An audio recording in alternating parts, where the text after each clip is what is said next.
The Clippers have moved James Harden for Darius Garland. They're also receiving a second round pick from the Cleveland Cavaliers. Any fan who was told that James Harden was requesting a trade just before the trade deadline would be like, oh my God, it's over. The season's done. And if you were to tell them that, the Clippers would receive Darius Garland and a draft pick, they would not believe you. They would bite your hand off for that package in return. I really do think that both teams comes out of this one with more positives than negatives, and I do think this weighs more in the Clippers' favour, particularly when you're getting draft compensation in that move. And I'm just really excited about what it does for Clippers basketball, because we've had two isolation heavy guys in Kawhi and James this season.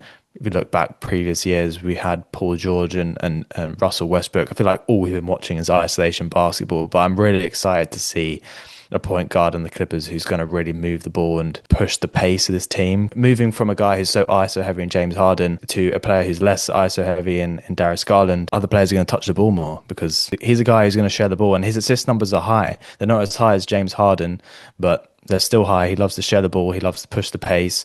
I think you're going to start to see the Clippers getting out in transition more. It may not be as good as a half-court team as they were with James Harden, because that is just James's game. But I just think it opens up so many more avenues for the Clippers, and I'm really excited to see what Ty Lue does with this, because in the Ty Lue era, this is all he's really known, is having like two ISO heavy guys, and now he's just got one in Kawhi Leonard who's elite at doing that, but now he has another star who's completely different. I don't think we've had a player like Darius Garland, at least in this era, so I'm really excited to see how he fits.